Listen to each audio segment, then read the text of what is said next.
சித்தர் பூமி. அனைவருக்கும் வணக்கம். இந்த நாள் இனிய நாளாக அமைய வாழ்த்துக்கள். நிறைய பேர் திருமண வாழ்க்கையில் ஏற்படக்கூடிய நெருடல்களான சூழ்நிலைகள், திருமண வாழ்க்கையில் அமையலை, திருமணம் தாமதமாகுது. இப்போ ஒரு பொண்ணு இருக்காங்க, ஒரு பையன் இருக்காங்க, பார்க்குறாங்க, பேசுகிறாங்க, பிடிக்குது, ஆனாலும் திருமணம் கூடி வரல. இப்போ இதுக்கெல்லாம் என்ன காரணமாக இருக்கும் அப்படிங்கிறத நம்ம பொதுவுடைய மூர்த்தி சார் அவங்கள்ட்ட அட்சய லக்ன பத்ததி ஜோதிடத்தை உருவாக்கினாங்க. அவங்கள்ட்ட இந்த அட்சய லக்ன பத்ததியில் என்ன மாதிரியான நிகழ்வுகள் இருந்தால் அந்த மாதிரியான சூழ்நிலைகள் அமையும் அப்படிங்கிறத கேட்டு தெரிஞ்சுக்கோம். வணக்கம் சார். இந்த திருமணம் அப்படிங்கிற ஒரு பந்தம் அப்படின்னா, இந்த 21 வயதுலேருந்து 30 வயது வரைக்கும் நீங்கள் வாழ்க்கையில் நிறைய பேர் என்ன அப்படின்னா, ஒரு பெரிய எதிர்பார்ப்போ ஒரு பெரிய விஷயம் அப்படின்னா திருமணம் தான் ஒருத்தருக்கு. ஆனால் இதுக்கு ஒரு உதாரணம் சொல்லிவிட்டு நான் இந்த நிகழ்வு ஆரம்பித்தா நல்லாயிருக்கும். இப்போ உங்களுக்கு வந்து ஒரு ஒரு நாட்டுக்கு வெளிநாட்டுக்கு போகிறீங்க அப்படின்னு வச்சுங்களேன். இன்றைக்கி காலையில் ஒரு 9 மணிக்கு நீங்கள் ஃப்ளைட்டு.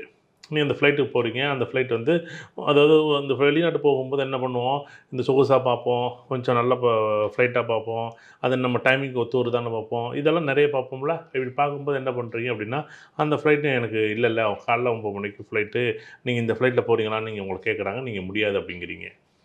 சரி, இப்போ இந்த ஃப்ளைட் விட்டால் அடுத்த ஃப்ளைட் எப்படின்னா அடுத்த நாள் காலையில் 9 மணிக்கு தான். அதே ஃப்ளைட்டு தான் மறுபடியும் எவ்வளோ நாள், அப்போ ஒரு 24 மணி நேரம் கழிச்சு தான் இந்த ஃப்ளைட்டு. இப்போ இதேமாரி தான் திருமண வாழ்க்கை. ஒரு பொண்ணோ ஒரு பையனோ பார்க்குறாங்கன்னு வச்சுக்கோங்களேன். இது பொருந்துது, பொருந்தலை, அழகாக இருக்குது, உயரமாக இருக்குது, கட்டையாக இருக்குது, படிச்சிருக்கு, படிக்கலை, பேசுது, பேசலை, எங்கள் வீட்டுக்கு ஒத்து வருது, எங்களுக்கு ஒத்து வரலை. இப்படி அந்த தனி நபர் சார்ந்த விஷயம், அந்த பெண்ணோட சார்ந்து, ஆணோட சார்ந்து, குடும்பம் சார்ந்து, படிப்பு சார்ந்து, வருமானம் சார்ந்து, தொழில் சார்ந்து, வெளிநாடு சார்ந்து, இப்படி ஆயிரம் எதிர்பார்ப்புகளோடு பண்ணுறோம்ல. இவ்வளோ ஒரு எதிர்பார்ப்பு இருந்தாலே இங்கே ஒரு விஷயம். இப்போ ஒரு எதிர்பார்ப்பு வந்து இந்த பொண்ணோ பையனோ பிடிக்குதுன்னு முடிவு பண்ணான்னு வச்சுங்களேன், அவ்வளோதான். மறுபடியும் அந்த வாய்ப்பு கடவுள் கொடுக்குமானா கொடுக்கவே கொடுக்காது. அது எல்லாரும் எதிர்பார்க்குற இயல்பான விஷயம் தானே சார். நம்ம பொண்ணுக்கு நம்ம பையனுக்கு நல்ல வாழ்க்கை துணை நடக்கக்கூடாதுன்னு அமைப்பு இருக்கும். அப்போ தான் நீங்கள் எதிர்பார்ப்பீங்க. நடக்கணும்னு எது இருந்துச்சுன்னா என்ன பண்ணுவாங்க, பொண்ணு நல்ல பொண்ணாக இருக்கா, பரவாயில்ல, கல்யாணம் பண்ணி பார்ப்பாங்க. அப்போ பொண்ணு நடக்கக்கூடாதுன்னா, பொண்ணு என்ன படிச்சிருக்கு, பொண்ணுக்கு பாட்டு தெரியுமா, ஏங்க பொண்ணு என்ன ஸ்டேஜில் பாட போகிறீங்க, ஏங்க இப்படி பண்ணுறீங்க, பொண்ணுக்கு படிச்சிருக்கா, பொண்ணுக்கு எங்கள் வீட்டுக்கெல்லாம் பொண்ணுக்கு வேலைக்கெல்லாம் போக வேண்டாம், அவள் படித்ததே வேலைக்கு போகணும், அது படிச்சிருக்கும். அந்த பொண்ணுக்கிட்ட போய் நீ வேலைக்கு போக வேண்டாம். அது ஒரு 6 மாதம், 1 வருஷம் 2 வருஷம் கழிச்சு என்ன சொல்ல முடியும், அப்படி அதோட சூழ்நிலைகளே போக முடியாமல் போகும். அப்போ வேணால் சொல்லலாம், நீ வந்த அன்றைக்கி வந்துட்டு நீ என் பொண்ணு, நீ எங்கள் வீட்டு மருமோ வேலைக்கே போகக்கூடாது, எங்கள் வீட்டு பையன் வந்து இப்படி இருக்கக்கூடாது. பையனை சொல்லுவீங்களா நீங்கள்? எங்கள் வீட்டு பையன் வந்து வேலைக்கு போக மாட்டான் அப்படின்னு சொன்னால் சொல்லுவீங்களா? எங்கள் வீட்டு பொண்ணு வேலைக்கு போகக்கூடாது, எங்கள் வீட்டு பொண்ணு வேலைக்கு போகாது அப்படின்னா இப்படி இருக்கும். நான் வேலைக்கு தான் போய் தீரணும்னு அந்த பொண்ணு இருக்கும். எங்கள் வீட்டு மருமகள்லாம் வேலைக்கெல்லாம் அனுப்ப மாட்டோம் அப்படின்னா முடிஞ்சு போச்சு. அந்த பொண்ணு கிடைக்காது. அப்புறம் என்ன பண்ணும்? அவ்வளோதான். அந்த பஸ்ஸு, அந்த ஒரு ஃப்ளைட்டு சொன்ன பாருங்கள், இன்றைக்கி ஒரு வாய்ப்பு விட்டுட்டிங்கன்னா இந்த 10 ஒரு இடத்துல 3 வாய்ப்பு வரும். வந்துச்சுன்னா கல்யாணத்தை நடக்கும், இல்லைன்னா அந்த பஸ்ஸு நல்லா இருக்குது, அந்த பஸ்ஸு நல்லா இல்லை, அந்த பொண்ணு நல்லா இருக்குது, பொண்ணு உயரமாக இருக்குது, பொண்ணு கட்டையாக இருக்குது, பொண்ணு ஒல்லியாக இருக்குது, எவ்வளோ எதிர்பார்ப்புங்கிறீங்க. அவ்வளோதான். ஒரு தடவை நீங்கள் அந்த வாழ்க்கையை மிஸ் பண்ணியாச்சுன்னா மறுபடியும் கிடைக்கவே கிடைக்காது. தயவு செய்து நான் எப்பயும் சொல்கிறேன், நீங்கள் எப்படி வேணால் நினச்சிங்க. நீங்கள் வந்து உறவுகளாக இருக்கலாம், அப்பா அம்மாவாக இருக்கலாம், ஏன் குழந்தைகளாக இருக்கலாம், ஒரு ஆணாக பெண்ணோ இருக்கலாம்.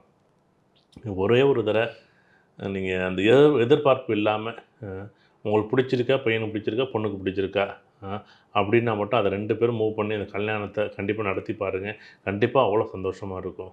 இப்படி நீங்கள் எதிர்பார்த்தீங்கன்னா அது நீங்கள் சின்னதாக இருக்கட்டும், படிப்பு மட்டும் எனக்கு பார்த்துக்கிறேன் அப்படின்னு சொன்னீங்கன்னா கூட அது எதிர்பார்ப்பு தான். வேலை மட்டும்தான் எதிர்பார்ப்பு அப்படின்னா கூட அதுவும் எதிர்பார்ப்பு தான். இல்லை சார், எதுவுமே எனக்கு வேண்டாம், பார்க்க லட்சணமாக ஜோடி பொறுத்தா நல்லா இருந்தால் போதும். அதுதானே, அதுவே தான் உங்களுக்கு எதிர்பார்ப்பாச்சே. நீ பொண்ணு பையன் உயரமாக இருப்பான், பொண்ணு குட்டையாக இருக்கும். இல்லை பையனுக்கு ஏற்ற உயரம் பொண்ணு இல்லைன்னு சொன்னாலே அங்கே அப்படி தான் அமைப்பு இருக்குங்க அவனுக்கு. இப்போ ஒன்றும் இல்லை, சிம்ம லக்கணத்துக்கு பொண்ணு வந்து நல்ல வாட்டஞ்சாட்டமாக இருக்கும். அடுத்த 7ஆம் வீடு கும்ப லக்கணம், பையன் வந்து ரொம்ப குட்டையாக இருப்பான். இப்போ இப்படி தான் கல்யாணம் நடக்கும். பையனுக்கு பொண்ணு ஒரு இன்ச்சு கூட இருக்குது. ஏன் இருந்துட்டு போகுது, நல்லா தானே போகும். அப்படியே பொருத்தம்னா என்ன சினிமாவில் எதுவும் நடிக்க போதா, இந்த ஹீரோயினா போய் நடிக்கிறதுக்கு, வாழ்க்கைங்கிற வாழ்கிறதுக்குங்க, சந்தோஷமாக வாழ்கிறதுக்கு. ஏன் இப்படி பண்ணுறாங்க? எப்போ பார்த்தாலும் அதை பண்ணாத, இதை பண்ணாத, இப்படி இருக்காது, அப்படி இருக்காது. பையன் வந்து நல்லா குண்டாக இருப்பான். இப்போ உதாரணமாக வந்து புரட்டாதி நட்சத்திரமாக இருந்தால் பையன் நல்லா குண்டாக இருப்பான். இப்போ 7ஆம் வீடு பார்த்தீங்கன்னா சிம்ம லக்னம், அந்த பொண்ணு பார்த்திங்கன்னா சில நேரங்களில் ரொம்ப ஒல்லியாக கட்டையாக இருக்கும். பொருத்தமே இல்லாத ஜோடியாக தான் இருக்கும். நீங்கள் எங்கேயும் பொருத்தமான ஜோடி வந்து அவ்வளோ சந்தோஷமாக சேர்ந்து வாழ்கிறாங்க அப்படின்னா ஒரு கேள்விக்குறி தான். ஒரு எதிர்பார்ப்பு ஒன்று பையன் வந்து நல்லா படிச்சிருப்பான், பொண்ணு படிக்காத இருக்குது. பையன் நல்லா வேலை பார்ப்பான், பொண்ணுக்கு வந்து வேலை பற்றி ஒன்றும் யோசிக்க வேண்டியதில்லை. பொண்ணும் நல்லா வேலை பார்க்க, பையனுக்கு வேலை இருக்காது. அப்படி ஒரு திருமணம் நடந்து ஒரு 6 மாதம் கழிச்சு, 1 வருஷம் கழிச்சு, 2 வருஷம் கழிச்சு 2 பேருமே வேலைக்கு போவாங்க, 2 பேருமே சம்பாதிப்பாங்க. இப்படி நிறைய பேர் பார்த்துருக்கோம். ஆனால் இல்லை பையனுக்கு வேலையே இல்லை, நான் பொண்ணு கொடுக்க மாட்டேன்னு சொன்னால் அது கடைசி வரையும் அங்கே ஒரு இவங்க என்னென்னா பொண்ணு கொடுக்கும்போது இப்போ மாப்பிள்ளைக்கு இத்தனை லட்சம் சம்பளம் அப்படிங்கிறாங்கல்ல, 4 மாதத்தில் வேலை போயிடுது, 6 மாதத்தில் வேலை போயிடுது, ஒன்றும் பண்ண முடியாது. ஒன்றுமே பண்ண முடியாது. சில பேர் பார்த்தீங்கன்னா எனக்கு வேண்டிய நண்பர் ஒருத்தர் அப்படி தான் என்ன பண்ணாங்க அப்படின்னா, பையனுக்கு வந்து நல்ல சம்பளம் அப்படின்னு கொடுத்தாங்க. கொஞ்ச நாளில் ஒரு ஆக்சிடெண்ட்டில் கால் இழந்துட்டு முடிஞ்சு போச்சு, கால் இதாகிட்டு அடிபட்டு போச்சு. அவங்க ரொம்ப வந்து கஷ்டப்பட்டு வீட்டிலே வச்சு அவங்க காப்பாற்றுறாங்க. அப்போ இந்த எதிர்பார்ப்புகள் சில நேரங்களில் ஏமாற்றங்களையும் கொடுக்கும். இந்த திருமண வாழ்க்கை என்பது தயவு செய்து நான் இப்போ மறுபடியும் சொல்கிறேன், ஒரே ஒரு தடவை நீங்கள் வாய்ப்பு விட்டுட்டீங்கன்னா நீங்கள் வந்து அது யார் வேணால் எப்படி வேணால் நினச்சிக்கட்டும், பொண்ணும் பையனும் மட்டும்தான் இதில் வந்து தலையிடணும். அப்பாவோ அம்மாவோ தலையிட்டா, உறவுகள் தலையிட்டா, நீங்கள் முடிவு பண்ணுங்க. நீங்கள் இதான் பொண்ணு இதான் பையன் நீங்கள் பார்த்துட்டு நீங்கள் கொண்டாந்து கொடுங்க. ஆனால் அந்த பொண்ணை பையன் பார்க்கும்போது பேசும்போது நீங்கள் எந்த இடத்துல தலையிடாதீங்க. பொண்ணு உயரமாக இருக்குன்னு சொல்லாதீங்க, கட்டையாக இருக்குன்னு சொல்லாதீங்க. எடுத்துகிட்டு வந்து அந்த ஃபோட்டோவையோ இல்லை பொண்ணை நேரில் பார்க்கும்போதோ நீங்கள் எதுவும் பேசாமல் இருந்தாலே, அப்பா அம்மா பேசாமல் இருந்தாலே அந்த பையனும் பொண்ணு முடிவு செஞ்சாங்கன்னா கண்டிப்பாக திருமணம் நடக்கும். இல்லைன்னா இன்றைக்கி மறுபடியும் நாங்கள் எவ்வளோ திருமண தகவல் மையம் பார்க்குறோம், எவ்வளோ திருமண பொருத்தம் பார்க்குறோம். நாங்கள் 20 பொருத்தம், 30 பொருத்தம், 40 50 பொருத்தமெல்லாம் பார்க்குறோம். அட்லீஸ்ட் நாங்கள் பொருத்தம் பார்க்கும்போது ஏதாச்சும் ஒரு ஜாதகம் சேர்ந்துடாதா, ஏதாச்சும் ஒரு ஜாதகம் கல்யாணம் ஆகிட்டாதா நாங்கள் பார்க்குறோம். இல்லை, ரொம்ப ரொம்ப சங்கடமாக இருக்குது எங்களுக்கு. நான் ஒரு சமீபத்தில் ஒரு ஜாதகம் பார்த்தேன் சார். 2 பொண்ணுக்கும் மாப்பிள்ளைக்கும் நல்ல பொருத்தம் இருக்கு. இந்த தலைச்சனுக்கு தலைச்சன் பண்ணக்கூடாதுன்னு சொல்லிட்டாங்க. அது ஒன்று பெரிய கதை இருக்குது. மூத்ததை சேர்க்கக்கூடாது அப்படின்னு சொல்லுவாங்க, இளையதுக்கு இளையதை சேர்க்கக்கூடாதும்பாங்க. இப்படி இதை தான் சொல்கிறேன், நிறைய இருக்குது, 1 2 கிடையாது. நம்ம ஏன் கேட்குறீங்க? இப்போ இது ஒரு பக்கம் இருக்கும்போது சில பேர் வந்து இந்த தென் மாவட்டங்கள்ல எல்லாம் பார்த்திங்கன்னா இந்த வழிவம்சமாக, அதாவது இந்த குலதெய்வங்களை வச்சு தான் முடிவு பண்ணுவாங்க. இந்த சாமியை கும்பிட்டா இந்த வீட்டில் பொண்ணு எடுக்க மாட்டாங்க. ஏன் அப்படின்னா அது அக்கா மரம் வரும், அதாவது தெரிஞ்சே இருக்காது, அவங்க யாருன்னு கூட தெரியாது. இப்போ பார்த்தீங்கன்னா இல்லை இந்த வம்சத்து வந்து இவங்க வந்து அக்கா வம்சம் வராது, இந்த வம்சத்தில் இந்த சாமி கும்பிட்டா தான் இந்த பொண்ணு எடுப்பாங்க, அங்கே தான் அவங்களுக்கு மாமன் புள்ள அத்தை புள்ள வந்து மரம் வரும் அப்படிம்பாங்க. அப்படியெல்லாம் வந்து முறைகள் இருக்குது, நிறைய முறைகள், நம்மளுடைய சடங்குகள் சம்பிரதாயங்கள் இருக்குது, நம்மளுடைய சமூக அமைப்புகள் இருக்குது, கௌரவம் இருக்குது, புகழ் இருக்குது, அந்தஸ்து இருக்குது. இப்படி நிறைய எதிர்பார்ப்புகள் ஒவ்வொருத்தருடைய திருமண வாழ்க்கையும், ஒரு பெண்ணோட திருமண வாழ்க்கையும் ஆணோட திருமண வாழ்க்கையும் மிகப்பெரிய அளவில் ஒரு கேள்விக்குறியாக்குது. தயவு செய்து இதெல்லாம் வேண்டாம். நீங்கள் இவங்க வாழ்க்கையில் என்ன இந்த ஜோதிடம் வந்து இப்படி தான் அமைப்பு இருக்குன்னா அதுக்கு தகுந்த மாதிரி மாறணும்ல. இல்லை பையனும் பொண்ணும் அப்படியே ஜோடி பொருத்தம். எப்படி ஜோடி பொருத்தம்? பொண்ணுக்கு பொருந்தவே பொருந்தாது. பையன் செக்கச்செவேன்னு இருப்பான், பொண்ணு கண்ணுங்கரேன்னு இருக்கும். பொண்ணு கண்ணுங்கரேன்னு இருக்கும், கருப்பாக இருக்கும். பார்த்தீங்கன்னா பையன் செக்கச்செவேன்னு சூப்பராக இருப்பார், நடிகர் மாதிரி இருப்பார் பையன். இப்படி தான் பொருந்தும், இப்படி தான் அமைப்பு இருக்குது அவனுக்கு. அவன்கிட்ட போயிட்டு பொண்ணும் சேப்பு பையன் சேப்பு, பையன் கருப்பு பொண்ணும் கருப்பு இப்படின்னு சேர்த்தா அப்படிலாம் அமையாதுங்க. நீங்கள் எப்பயுமே ப்ளஸ்ஸையும் மைனஸையும் சேர்க்கணும் தான் கடவுளோட அமைப்பு. ப்ளஸ்ஸும் மைனஸ்னு எப்படி இருக்கும்? நிறைய கல்யாணத்தில் இன்னொரு நிகழ்வு பார்க்குறோம் சார். என்னென்னா ரொம்ப ஆடம்பரமாக கிராண்டாக கல்யாணம் பண்ணுறாங்க. அந்த கல்யாண வாழ்க்கை ஒரு 3 மாதம் கூட நிலைக்கிறது இல்லை. ரொம்ப எளிமையாக பண்ணுறாங்க. அது காலங்காலமாக அவங்க ரொம்ப நல்லா இருக்காங்க. இப்போ இதுக்கு ஏதாவது காரணங்கள் இருக்கா? நிறைய இருக்குது. இது என்னென்னா, இது வந்து நீங்கள் உடனே நம்ம சொல்லுவாங்க, சார் கண் திருஷ்டி பட்டு போச்சு அப்படிம்பாங்க. உடனே சார் அவர் அவ்வளோ செலவு பண்ணி பண்ணார் அப்படின்னா, இப்போ அவங்கள்ட்ட நான் ஒரே கேள்வி கேட்பேன், பொருத்தம் பார்த்து தானே பண்ணியிருப்பாங்க, பொருத்தம் பார்க்காம பண்ணியிருக்க மாட்டாங்கல்ல. கண்டிப்பாக பொருத்தம் பார்த்து தான் பண்ணியிருப்பாங்க, யாரோ ஒரு ஜோதிடர் அப்படின்னு பார்த்துருப்பாங்க. அதுதான் நம்ம சொல்கிறோம், ஜென்ம நட்சத்திரம் ஜென்ம ராசிக்கு அவங்க வந்து பொருத்தம் பார்க்குறாங்க. நம்ம என்ன சொல்கிறோம், அச்சய நட்சத்திரத்துக்கு இன்றைக்கி என்ன தசை இருக்குதோ அதுக்கு தான் பொருத்தம் பார்க்கணும், அதுதான் பொருத்தமாக இருக்கும் அப்படிங்கிறத நான் சொல்கிறேன். சும்மா வந்து பொருத்தம் பார்க்குறது பிறந்த குழந்தைக்கு பொருத்தம் பார்க்குறீங்களா, 25 வயசு பொண்ணுக்கு பார்க்குறீங்களான்னு நீங்களே முடிவு பண்ணீங்க. அதான் பொருத்தங்கிறது வந்து இன்றைக்கி ஏஎல்பி லக்கணத்துக்கு ஏஎல்பி லக்கணம், ஏஆர்பி தான் பொருத்தம் பார்க்கணும். அப்படி பொருத்தம் பார்க்குற அமைப்புகள் நல்லா இல்லைன்னு வச்சுக்கலேன், அங்கே பெரிய கல்யாணம் சின்ன கல்யாணம் பெரிய சீர்வரிசை நடந்துச்சு, 100 பவுன் போட்டாங்க, பிரம்மாண்டமாக 1000 பேர் 1,00,000 பேர் கூப்பிட்டாங்கிறதுக்கெல்லாம் இங்கே பிரச்சனை கிடையாது. இந்த பொண்ணுக்கும் பையனுக்கும் பொருத்தம் இல்லாத இணைகள் 3 மாதத்தில் பிரியக்கூடிய அமைப்பு இந்த ஜாதகத்தில் இருந்ததொட்டு பிரிஞ்சாங்களே தவிர, மற்றபடி வந்து இவங்க சொல்கிற மாரி சார் கண் திருஷ்டி ஆகிட்டும்பாங்க, இது நடைமுறையில் திருஷ்டி பட்டு வந்துச்சு அப்படிம்பாங்க. அதெல்லாம் வந்து ஒவ்வொருத்தருடைய இயல்பு. அதொட்டு நீங்கள் வந்து நிறைய பேர் நம்ம பார்த்துருக்கோம். அதொட்டு ஜாதக அமைப்பு பொருந்தலைன்னா பொருந்தாது தான். அது ஒரு 3 மாதம் 6 மாதத்தில் சில பேர் சேர்ந்துருவாங்க. திரும்பி என்னென்னா மறுபடியும் இதை வெட்டி விட்டாலும் அதேமாரி சில விஷயங்கள் ஏன் என்ன காரணம்னு கேட்கணும். அப்புறம் மறுபடியும் ஒன்று சேர்ப்பாங்க பாருங்கள்.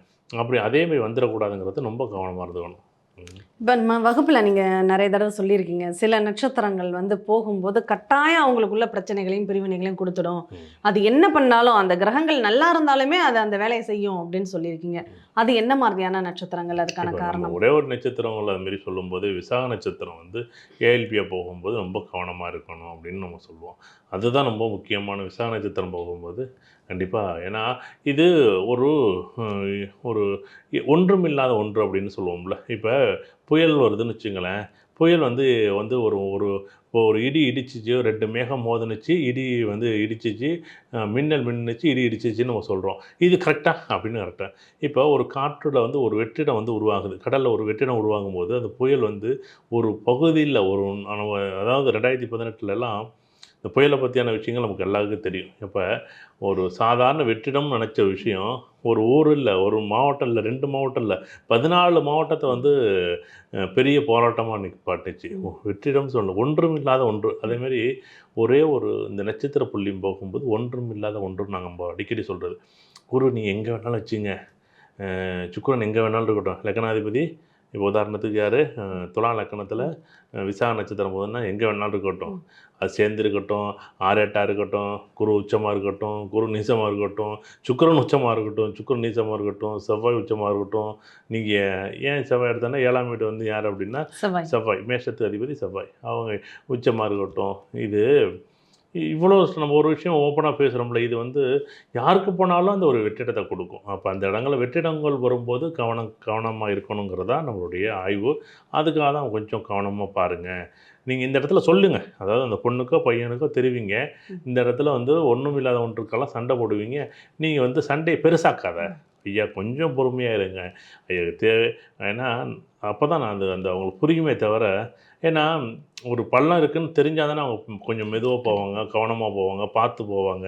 இல்லன்னா பள்ளமே தெரியலன்னா கால கொஞ்சம் போய் விட்டுட்டு, "கால் ஒடிஞ்சு போச்சுங்க." சின்ன படியிலேருந்து விழுந்தாலே கால் ஒடிஞ்சு போடுதுன்னு சொல்றோம். படியில தடுக்கி விழுந்தாலே. அத விட்டு என்ன பண்றோம், "கொஞ்சம் பள்ளம் பெரிய பள்ளமா இருக்கு. பார்த்து போங்க. விசாக நட்சத்திரம் போப்போது அந்த காலகட்டங்கள்."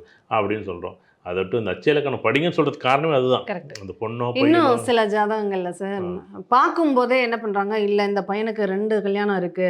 இந்த பொண்ணுக்கு 2ஆம் தாரம் கல்யாணம் ஆகக்கூடிய நேரம் இருக்கு. இப்ப பண்ணிடாதீங்க. இப்ப பண்ணீங்கன்னா, கண்டிப்பா 2ஆம் தாரம் தான் அப்படிங்கிற அமைப்பு இருக்கு. ம். அதனால தள்ளி போடுங்க அப்படின்னு சொல்லி நெறைய பேருடைய வாழ்க்கை ரொம்ப டிலே ஆகுது.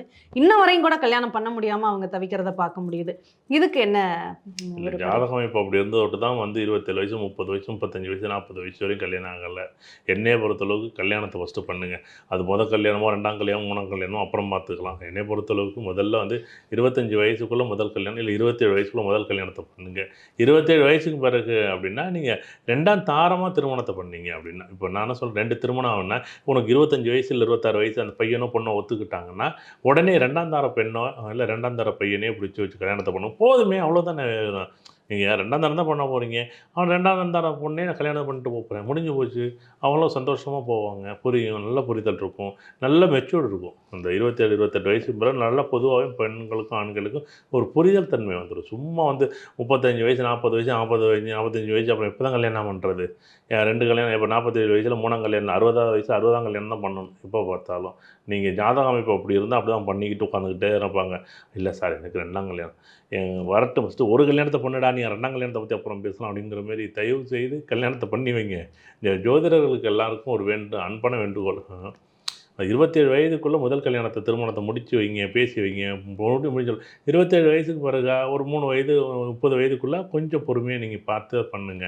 ஏன்னா, அந்த காலகட்டங்கள் அவ்வளோ வேகமா ஓடுதுல்ல. அப்போ 45 வயசுல போய் கல்யாணத்த பத்தி பேசினா எப்படி இருக்கும்? நல்லா இருக்காதுல்ல. 21லேருந்து 30க்கு தான் கல்யாணம். சும்மா 31க்கே கல்யாணத்த பத்தி பேசக்கூடாது. நீ கல்யாணமே 31னா நீ ஜாதகமே பார்க்காத, கல்யாணத்த பண்ணு. அப்படிதான் நான் சொல்லுவேன். சும்மா வந்து எப்போ பார்த்தாலும் 30 வயசுக்கு மேல அந்த பொறுமை வந்துரும். அந்த அமைப்பு வந்துச்சா, கல்யாணத்துல ஜாதகம் வருதா, சரி இந்த குடு. இதான் ஜாதகமா, பொண்ணு முன்னாடி பார்த்த பொண்ணா, பையன் பொண்ணா, கரெக்ட்டா கடகடன்னு உடனே பண்ணு, நல்லா பண்ணு. இத போய் பொண்ணு வீட்ல பேசு, மாப்பிள்ளை வீட்ல பேசு, கல்யாணத்த பண்ணு. யாரையும் கூப்பிடாத. இங்க உறவுகள 4 பேர கூப்பிடு, அக்கா வீட்ல கூப்பிடு, மாமன், மச்சான் வீட்ல கூப்பிடு போதும். உடனே பண்ணி விட்டுரு. இதுக்கெல்லாம் விளம்பரமெல்லாம் கூப்பிட்டு ஊரெல்லாம் கூப்பிட்டு வச்சு சாப்பாடு போடாத. நீ உனக்கு ஃபர்ஸ்ட்டு கல்யாணத்த பண்ணு. அப்போ ரிசப்ஷன நீ பெருசா கிராண்டா பண்ணிக்க அப்படின்ட்டு கூப்பிடுவேன். சூப்பர். இப்ப செவ்வாய பத்தி நம்ம பார்த்தோம் சார். இப்ப செவ்வாய் தோஷத்தினால பாதிப்புன்னு நம்ம ஏஎல்பி படிக்கிறதுக்கு முன்னாடி நெறைய பேரு சொல்லிக்கிட்டு இருந்தாங்க. இப்ப ஏஎல்பி படிச்சதுக்கப்புறம் அந்த தாட் மாறிருச்சுன்னு தான் சொல்லணும். ம். ஆனால் இதுலேயுமே ஒரு சிலர் என்ன கேட்குறாங்க, எனக்கு 7 பேர் ரிஷப லக்னம் போகுது, 7ல் செவ்வாய் இருக்குது, அப்போ இந்த 10 வருஷமும் இந்த செவ்வாய் எனக்கு பாதிக்குமா அப்படின்னு சொல்லி கேட்குறாங்க. ஒரு போராட்ட நிலையை கொடுக்குமானா கொடுக்கும் தான், அதில் ஒன்றும் மாற்று கருத்து இல்லை. இதில் வந்து என்னென்னா, நம்ம எப்பயுமே ஒரே ஒரு விஷயம் சொல்லுவோம், மிருகசீரிஷ நட்சத்திரம் 1, 2 போகும்போது உங்களுடைய தாக்கம் என்ன பண்ணும், கோவப்படுவோம், ஆதங்கப்படுவோம், வெறுப்பாக இருக்கும், பொறாமைப்படுவோம். அவங்கள வந்து என்னென்னா, நம்மள என்னன்னு தெரியாமலே அவங்கள வந்து கோவப்பட வைக்கும். நம்ம என்ன பண்ணுவோம், இப்போ 7ஆம் வீட்டில் இருக்குன்னா, அவர் வந்து 7ஆம் வீடுனா அவர் வந்து, இப்போ இது ஒரு பெண்ணோட ஜாதகம், 7ஆம் வீடு கணவர் என்ன பண்ணுவார், கணவர் வந்து இந்த மனைவியை கோவப்படுத்தி காயப்படுத்துவார். இந்த பெண்ணு வந்து அவரை திட்டிக்கிட்டே இருக்கும். 2 பேருக்குள்ள ஒரு பெரிய ஒரு போராட்டமான நிகழ்வு நடக்கும். இதை புரிஞ்சுக்காம எனக்கு வந்து ரிஷப லக்னம் 7ல் செவ்வாய் இருக்குது, 10 வருஷம் பாதிப்புண்டான உண்டு, பொதுவாக உண்டு, அவ்வளோதான், ஒன்றும் பெரிய லெவலில். ஆனால் குறிப்பிட்டு 8 வருஷம் முடிஞ்சது பிறகு 2 வருஷம், கடைசி 2 வருஷம் இருக்கிற மிருகசீரிஷம் 1, மிருகசீரிஷம் 2, இந்த காலகட்டங்களில் இந்த பெண் கண்டிப்பாக அந்த வேறு கணவன்கிட்ட கோவப்பட்டு சண்டை வளர்த்துக்கிட்டு தேவையில்லாத கோர்ட்டு கேஸ் வம்பு வழக்கு எடுத்துக்கிட்டு நிற்கிறது கவனமாக இருக்க வேண்டிய இடத்துல இருக்கிறாங்க. ரொம்ப பொறுமையாக இருக்க வேண்டிய காலம் இதுதான்.